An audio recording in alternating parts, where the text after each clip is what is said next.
بسم الله الرحمن الرحيم، والصلاة والسلام على أشرف المرسلين سيدنا ونبينا محمد صلى الله عليه وسلم. اللهم لا علم لنا إلا ما علمتنا، ولا فهم لنا إلا ما فهمتنا يا رب. طلاب الشهادة الإعدادية تالتة إعدادي، يا رب تكونوا بخير وصحة وكويسين. هنحل معاك النهاردة إن شاء الله شوية أسئلة مهمة جدا كده في التناسب وبتتكرر كتير. أنا عايزك تتدرب عليها بإيدك، يعني ما تقعدش تبص على الفيديو وأنت نايم او انت قاعد مثلا على الكنبه. طب هات ورقه وقلم وحل كده معايا، شوف درب نفسك، شوف هتعرف تحلها ولا لا. لو ما عرفتش تحلها يبقى انت في حاجات انت مقصر فيها في المذاكره، فلازم تنتبه ليها من دلوقتي. لو عرفت تحلها يبقى مية مية، كمل الفيديو للاخر وحل، تبقى انت 10 على 10. يلا نسمي الله كده. ها، اسئله كده هنشوف هي اللي بتتكرر كتير في الامتحانات واللي انت لازم تكون داخل يعني حللها بايدك كتير. يلا. بيقول لي اذا كان الف وباء واتنين وتلاتة كميات متناسبة. الكلمة دي خطيرة. التناسب معناه في الرياضة تساوي نسبتين أو أكتر، أو يلا حتة تانية، يبقى الأول على التاني بيساوي التالت على الرابع. اللي خلاني أعمل كده كلمة متناسبة، يبقى ألف على باء بتساوي 2/3، صح كده؟ يبقى ألف على باء بتساوي 2/3. طب أنت كان إيه طلباتك؟ أنا عايز ألف على باء، طب ما هي جاهزة، بكام على كام يا شباب؟ ها، 2/3. هنشوف السؤال اللي بعده. إذا كان السين وتلاتة وأربعة وستة، سين وتلاتة وأربعة وستة، في كلمة جاية مهمة، كميات متناسبة. التناسب هو اللي هيخليني أعمل كده. ها، قول لي كده، قول قبل ما أقول. س على تلاتة بتساوي 4/6. عايز أجيب السين، يا تقول 4 في 3/6، يا تقول لي هعمل مقص. تعال نعمل مقص. السين في الستة هيدينا 6 س، ال3 في 4 هيدينا 12. أقسم على الكام عشان أشيل الستة؟ اقسم عليها عشان تطير. اقسم هنا على 6 وهنا على 6. الستة هتطير مع الستة فيها الواحد، واتناشر على الستة فيها الكام؟ فيها الاتنين. عندك ده الأسئلة سهلة اهي، الأسئلة جميلة اهي. ها، السؤال اللي بعده بيقول لك التاني المتناسب، يعني التاني انت مش عارفه. الكميات 2 ونقط و8 و12. احنا هنفرض التاني بكام؟ هنفرض التاني بس، صح كده؟ ها، في عيال شاطرة تعملها بطريقة تانية في كلمة متناسب. على فكرة الكلمة الجميلة اهي. في ناس تقول لك بس واد شاطر، يقول لك انا هضرب الطرفين ده هم.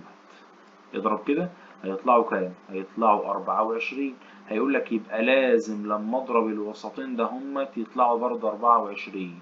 يقوم قايل لنفسه طب 8 في كام من الاختيارات يديني 24؟ مش هيلاقي الا التلاتة. طب جت ازاي بقى؟ تعال نشوف بقى.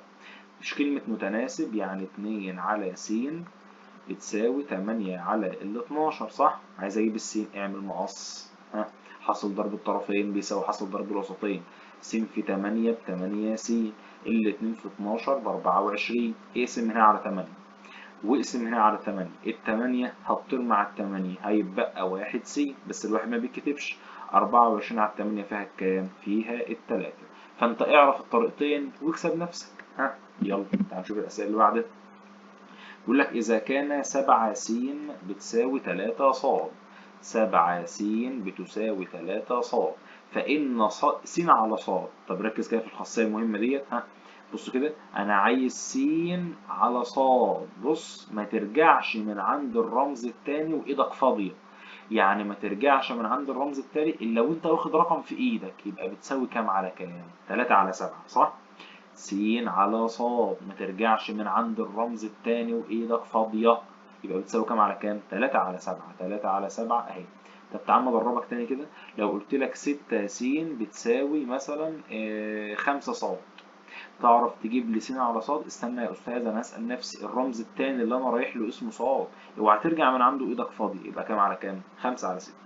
تعال نشوف السؤال اللي بعده. بيقول لك إذا كان 5 ألف ناقص 4 باء بتساوي صفر، أو 5 ألف ناقص 4 باء بتساوي صفر. أنت عايز ألف على باء. والله لازم يتفصلوا عن بعض الأول، يعني لازم يكون 5 ألف و4 ب بينهم يساوي، مش بينهم ناقص. طب ما أنا ممكن عندي فكرة، طب ما أنا ممكن أودي دي الناحية التانية بعكس الإشارة. يلا. يبقى 5 ألف بتساوي -4 ب، لما تروح هتروح بموجب 4 ب. تمام كده يا شباب؟ تمام. طب هو عايز ألف إلى ب، ما هي هياها ألف إلى ب. هياها ألف على ب. بالراحة بالراحة، ها، ألف على ب. ما ترجعش من عند الب دهيت إلا ومعاك رقم في إيدك. يبقى بتساوي كام على كام؟ 4 على 5. 4 على 5. فين 4 على 5؟ أو تتكتب بقى، ما انتوا كبار وفاهمين. 4 إلى 5. فين 4 إلى 5؟ الحاجات الصغيرة ديت اللي انت مستسهلها بتوقع ناس في الامتحانات. طب تمام، تعال نشوف السؤال اللي بعده. بيقول لك إذا كان ألف على 3 بتساوي باء على 5. تعالى كده، ألف على 3 بتساوي باء على 5. أنت عايز إيه؟ أنا والله طلباتي 5 ألف ناقص 3 باء زائد 4 بيساوي نقط. مالكش دعوة باللي هو طالبه ده خالص. أنت متعود تعمل إيه أصلا؟ أنا متعود أعمل مقص، أنا بعرف أعمل مقص. طب يلا كده، ما تشغلش بالك بالمطلوب صعب ولا سهل. اعمل حاجاتك اللي أنت عارفها، المسألة بتطلع. 5 في ألف هيدينا 5 ألف. 3 في ب هيدينا كام؟ هيدينا 3 ب. طب انت فهمت ايه بقى من هنا؟ انا نفسي افهم بقى. انا فهمت ان ال5 ألف بتساوي 3 ب، يعني 5 ألف قد 3 ب بالظبط. يعني لو دي ب6 يبقى دي ب6، دي ب7 يبقى دي ب7. طب ما انت قلت لي 5 ألف بتساوي 3 ب. طب هو اي حاجتين متساويين طرحهم يبقى بكام؟ بصفر، صح ولا ايه؟ اهو، يبقى طرح دولت هيبقوا بصفر. اشمعنى؟ واحد يقول لك هو 5 ناقص 3، 5 ناقص 3 ده غبي. ها، يقول لك هم متساويين يبقى طرحهم بصفر. يبقى المسألة اتصفت على كام؟ على الأربعة. في واحد يقول لك تاني أنا هعوض. يعني بص كده، هو كان طالب 5 ألف ناقص 3 ب زائد 4. هو ال5 ألف بتساوي 3 ب. يقول لك خلاص هشيل 5 ألف وأحط 3 ب ناقص 3 ب اللي موجودة زائد 4 اللي موجود. هتلاقي برضو 3 ناقص 3 بصفر، يعني طارت. يبقى المسألة اتصفت على كام برضو يا شباب؟ المسألة اتصفت على الأربعة. تعال نشوف السؤال اللي بعده. سؤال جميل جدا والناس بتخاف منه. تخاف من ايه؟ هو في حاجة تخوف؟ يقول لك س إلى ص، يعني س على ص بتساوي 3 على الاتنين، صح كده؟ انت طالب ايه بقى؟ ها، انا طالب 6 س ناقص 9 ص ناقص 1 أس 2025. إن شاء الله تقول لي أس 2038 حتى، إيه المشكلة؟ أنت بتعرف تعمل إيه؟ أعمل مقص براحتك، أو في خاصية تبقى وضع عسل لو قلتها وأنت معايا. تعرف تقول لي السين بكام لو أنت جدع؟ أنا أعرف، أنا ذات نفسي أعرف. السين بتساوي 3 بس، ها؟ ولا 3 ميم؟ ما ينفعش أقول سين ب3 بقى، ها؟ والصاد احنا متدربين عليها كتير. والصاد بتساوي كام؟ ها؟ الصاد بتساوي 2 ميم، صح؟ تعال نعوض بقى في اللي هو كان عايزه. أنا عايز 6 في س، يعني 6 في السين ب3 ميم ناقص 9 في صاد، 9 في الصاد ب2 ميم ناقص 1. كل ده أس 2025. إيه المشكلة؟ 3 في 6 18 وأدي الميم. 2 في 9 18 وأكتب الميم ناقص 1 أس 2025. طب يلا، هو 18 ناقص 18 بصفر، يعني طاروا. طب إيه اللي هيتبقى؟ 1 ولا -1؟ في ناس تقول لك 1، تنسى الإشارة. -1 أس 2025. والله لو الأس زوجي هياكل الإشارة السالب، لو الأس فردي لأ. أنا أقول لك 25. طب يعني الأس السالب دوت مش هيطير، هيطلع بره أهو، صح كده؟ الأس ده هيطلع بره، مش هيطير بقى لك، هيطلع بره كده. طيب 1 في نفسها أس 2025، طب ما هيفضل برضه 1. يبقى الناتج كام يا شباب؟ -1، اللي هي الإجابة ب. يبقى الأس فردي هنا ما ضيعش الإشارة السالب ده، خرجها بره. تمام كده؟ طيب هنشوف اللي بعده. بيقول لك إذا كان ألف على باء ب3 على 5. طب أنا هكتب أهو معلش، ألف على باء ب3 على 5، وبيقول لك 5 ألف ناقص 2 باء بتساوي 20. أنت بتعرف تعمل إيه؟ والله أنا بعرف أعمل مقص. طب ما تعمل يا عم مقص. عايز تفرض ميم يا عم برضه براحتك، بس دي أسهل. ها، ألف في 5، يلا قول لي 5 ألف.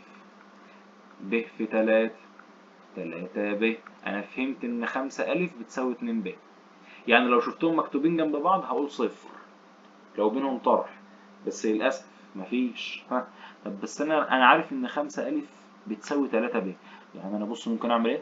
أشيل 5 ألف ده أهي وأحط اللي بتساويها 3 ب. دي سهلة، دي سهلة جدا. ناقص 2 ب بتساوي 20. 3 ب شيل منها 2 ب هيتبقى ب بتساوي كام؟ في ثواني جبنا الب. في اقل من ثواني جبنا الب اللي هي طلعت بكام بقى؟ ها، اللي هي طلعت ب 20. يا دوبك عملت مقص 5 أ بتساوي 3 ب.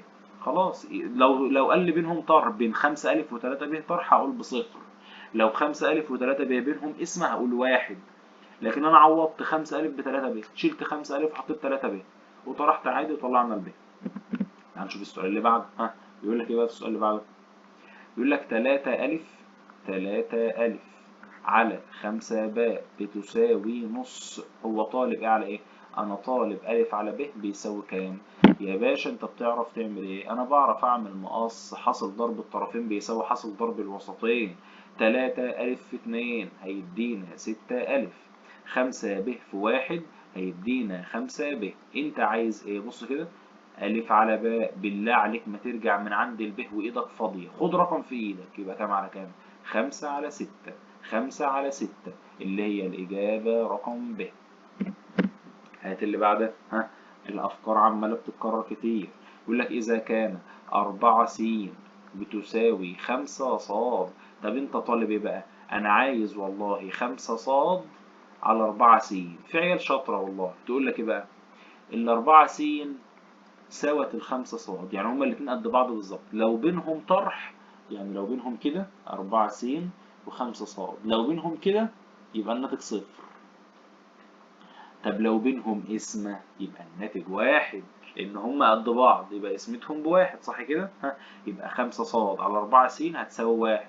واحد يقول لك تاني، هو واحد بقى نايم يقول لك هي الخمسة على الأربعة فيها الواحد؟ يا جدع لأ، ده احنا بنقول 5 صاد هي كلها على بعضها قد 4 س. طب ايش عرفنا؟ ما هو لما عملنا مقص اهي طلع بينهم علامة تساوي، واي حاجتين بتقسمهم على بعض شبه بعض الناتج بتاعهم بيطلع بكام؟ ها، الناتج بتاعهم بيطلع بواحد. طب تمام، ممكن اعملها بطريقة تانية واعملها بالميم براحتك، وممكن اقول س على ص ما ارجعش وايدي فاضية يبقى 5 على 4. اي طريقة صح، بس اتعلم برضو الطرق اللي انا عايز اعلمها لك دي، واعرف انت برضو الطرق التانية. ها، يبقى الاجابة الف. تعال نشوف اللي بعدها. اللي بعدها بيقول لك ايه؟ ها، بيقول لك اذا كان 2 س بتساوي 7 ص. انت عايز ايه؟ انا عايز س على ص الكل اس سالب واحد. طب ما الاول نجيب لك س على ص اس سالب واحد اهي. س على ص، ما ترجعش وايدك فاضيه من عند الرمز التاني اللي انت رايح له، يبقى بتساوي 7 على الاتنين. الاس السالب لو عايز تخليه موجب شقلب الكسر، اشقلبه يبقى 2 على 7 وحط الاس موجب، بعد ما تشقلبه حط الاس موجب. ما الواحد ملوش لازمة، يبقى الناتج كام على كام؟ ها، 2 على 7. يعني نشوف اللي بعده. يقول لك ايه في اللي بعده؟ إذا كان أ وس وباء و2 س كميات متناسبة. الكلمة دي خطيرة. طب المتناسبة دي هتخليك تقول ايه؟ هتخلينا أقول إن أ على س بتساوي باء على 2 في س، صح؟ طب أنت عايز ايه؟ أ على باء. خاصية جميلة جميلة جميلة. أ على باء مقدم على مقدم بيساوي تالي على تالي. شايف بدايتي كانت فين؟ بدايتي من عند الألف. مقدم على مقدم، انزل تحت يابا بدايتك تكون من عند الألف برضه. يبقى بتساوي كام على كام؟ س على 2 س. المقدم على مقدم بيساوي كام على كام؟ بيساوي تالي على تالي. يعني هكتب ايه يا أستاذ؟ مش فاهم. أ على باء، ايه اللي قدام الألف تحت؟ س. ايه اللي قدام الب تحت؟ 2 س. طب ايه اللي يطير؟ السين مع السين. لو جدع قول لي هيتبقى كام، لان انت هتقع حالا وهو مديك الاجابه اللي انت هتقع فيها، ما هو حافظك.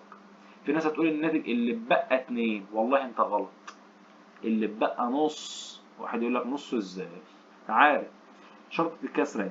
هي الاتنين اللي ظهرت فوق ولا تحت؟ تحت. حاضر اهي، ما هي تحت اهي زي ما هي. انت تطلعها فوق بمزاجك ولا ايه؟ هو بمزاجي؟ لا بمزاجي ولا بمزاجك. الاتنين ظهرت تحت، فانا كتبتها تحت اهو. طب والبسط طرح فسخنته بكام؟ بواحد. لو الاتنين ظهرت فوق اكتبها فوق، لو الاتنين ظهرت تحت اكتبها تحت. تمام كده يا شباب؟ خلي بالك من الحاجات دي، الحاجات دي بتاعت اساسيات ابتدائي واعدادي.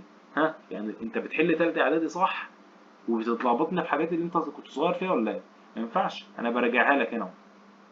يبقى الاجابه نص ب.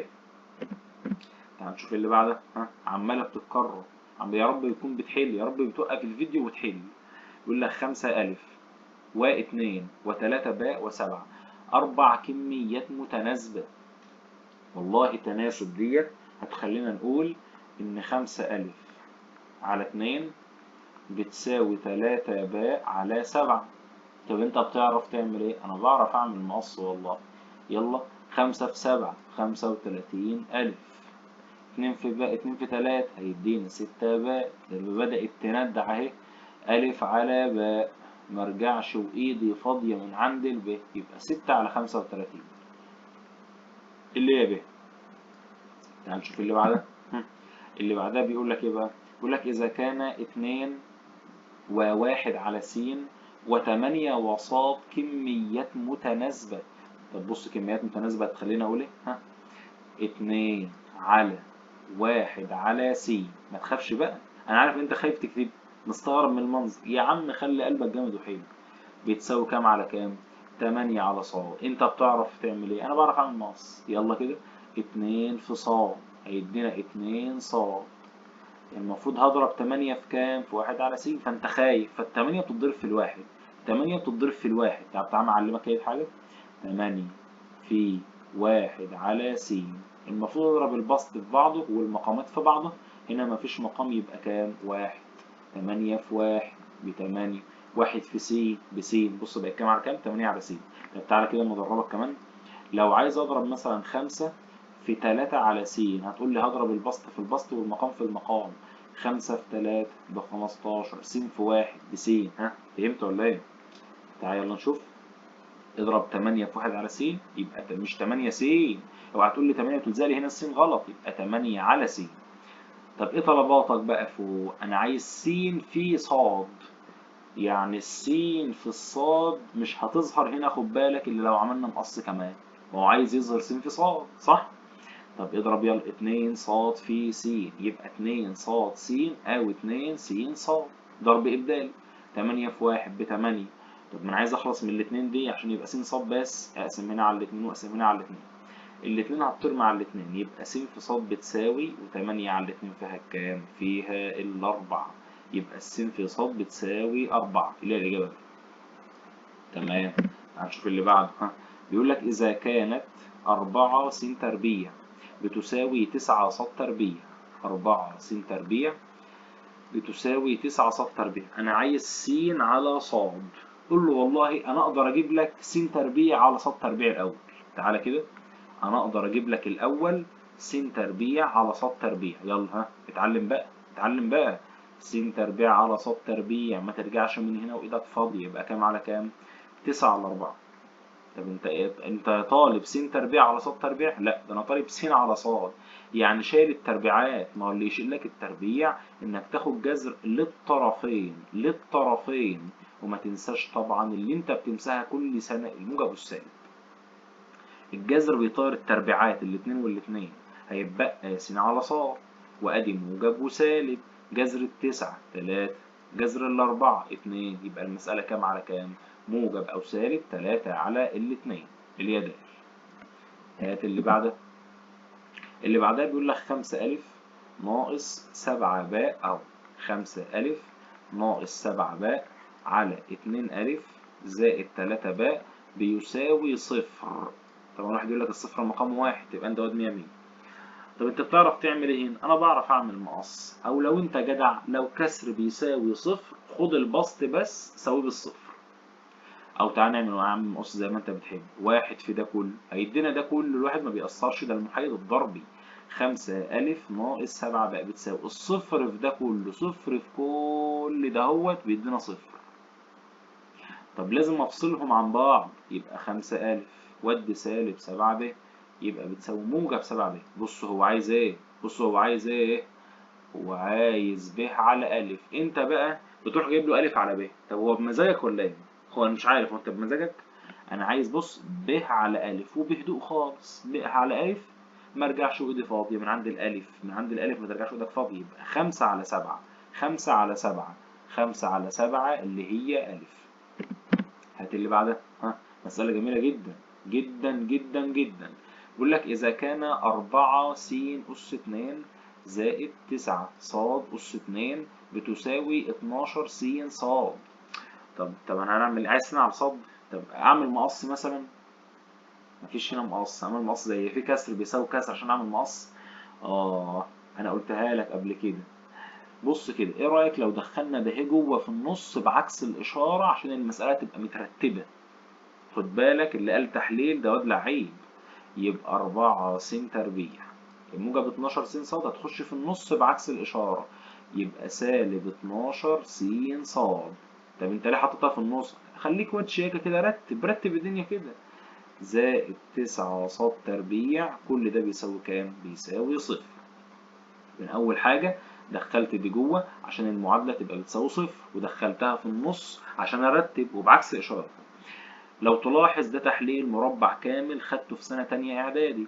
الأول بيكون لجذر صح، الأخير لجذر، وطبعا موجبين، والحد الأوسط كان قانونه 2 في جذر الأول في جذر الأخير، هيديك 12 س ص. يلا طب بنحلله ازاي المربع الكامل ده؟ يبقى ده تحليل مربع كامل. كان بيتحلل ازاي؟ كنت بفتح قوس أس 2، جذر الأول 2 س، الإشارة الأولى ده اهي تنزل ناقص، مالكش دعوة بالأخيرة. جذر 9 ص تربيع، باخد جذر الأول وجذر الأخير، أول والأخير 3 ص أس 2 بيساوي صفر. أنا عايز أخفي أس 2 دهيت. طب ما اللي يخفيها لك الجذر التربيع للطرفين أهو. أحط موجب وسالب يا أستاذ؟ أيوه، بس عشان الصفر بقى ما فيهوش موجب وسالب، ما هو الصفر لا موجب ولا سالب، ما ينفعش في الرياضة تكتب لي كده موجب صفر، ولا ينفع تكتب لي سالب صفر، غلط كده دول. طب الجذر التربيعي هيطير مع الجذر، يبقى 2 س ناقص 3 ص وجذر الصفر صفر، لازم نفصلهم زي ما اتعلمنا. يبقى 2 س ود سالب 3 ص بموجب 3 ص. انت عايز ايه؟ وشوف هو عايز ايه، مش مزاجك عايز ايه. س على ص، س على ص، اوعى ترجع من عند الرمز التاني وايدك فاضي. يبقى 3 على 2، 3 على 2 اللي هي الإجابة ألف. الله على الجمال، الله على الجمال بتاع السؤال ده. جميل جدا ومهم جدا، هام يا جدعان، هام والله جدا. بيقول لك ألف إلى باء باتنين إلى تلاتة، وقام مكرر نسبة. لاحظ الراجل بيعمل إيه؟ كرر نسبة سماها باء إلى ج بخمسة إلى ستة. حلناها قبل كده واديني بحلها لتاني مرة. إيه النسبة المشتركة هنا؟ أنا شايف إن الب متكررة هنا ومتكررة هنا. طب نعمل إيه؟ بص كده والله علمت، قلت لك حطها في النص وقبلها ألف وبعدها ايه؟ وبعدها ج. طب لو كانت الالف هي اللي متكرره كنت احطها في النص وقبلها الف وبعدها ج، وهكذا بقى. يلا الف الى باء باتنين الى تلاتة، يبقى 2 الى 3. خد بالك لان الراجل بيتخبس في الامتحان وممكن يقول لك ب الى الف، تقوم انت لطشها كده وخلاص. لا، الف الى باء بالترتيب 2 الى 3، يبقى كده 2 الى 3. انزل تحت، انزل تحت، باء الى ج 5 الى 6، 5 الى 6. يلا انت كنت في ابتدائي بتعمل ايه؟ حرف الان يا عم هعمله زيك اهو. يلا دي اسهل، اعمل حرف الان اهو. بيتضربوا بقى، يبقى 2 لما تتضرب في الخمس هتدينا 10. يبقى الالف ده اهي نسبتها 10. طيب هنضرب ايه في ايه تاني؟ 5 تتضرب في 3 يدينا 15. يبقى الب نسبتها 15، هي مش ب15 بالظبط بس نسبتها 15. التلاتة في 6 هيدينا كام؟ 18. يعني لو سألتك على الألف ما تقوليش 10، قول لي 10 مين؟ بالله عليك. لو سألتك على الب ما تقوليش 15، قول لي 15 مين؟ لو سألتك على الجيم ما تقوليش 18، قول لي 18 مين؟ بس هنا في المسألة ديت هتبقى أسهل شوية. يعني أنا عايز ألف إلى ج، يعني ألف على ج. أنت سواء فرضت مين فهتطير، خد بالك. يعني أنت عايز ألف على ج، يعني 10 على 18. يا انت ما كتبتش مين يا عم؟ عايز تكتبها اكتب، ما كده كده هتطير. على الاتنين فيها الخمسة، على الاتنين فيها التسعة، 5 على 9 فين؟ أو 5 إلى 9 أهي. ده جميلة جدا جدا جدا جدا. تعال نشوفها. أنا حليت لك يعني بعض الأمثلة المهمة جدا في اختر. بيقول لك إذا كانت نسبة مساحة، شايف أنا بقرأ السؤال بالراحة إزاي؟ يبقى ابن الذين عايزنا نجيب له المساحة. انت كنت بقى هتقرأها في أقل من ثانيتين، في أقل من ثواني أكون قارئ ومش عارف أغطى لي بالي. لكن اتعلم زيي، اتعلم الأستاذ بيقرأ المسألة إزاي. نسبة مساحة، يعني أنا عايز النسبة بتاعت المساحة. هشوف بقى مساحة إيه دي بقى. نسبة مساحة منطقة مربعة طول ضلعها لام. يعني أنت عندك وليكن مربع أهو، طول ضلعه اسمه لام. حلو. هو عايز مساحته، حاضر. إلى مساحة منطقة مربعة تانية، يعني أنت عندك مربع تاني أهوت وليكن مثلا أهوت، طول ضلع اسمه كام؟ طول ضلع اسمه 2 لام. خد بالك، يبقى ده ب2 لام وده ب2 لام وده ب2 لام، وده مربع لام لام لام. انت طلباتك ايه؟ انا عايز نسبة مساحة ده على مساحة ده.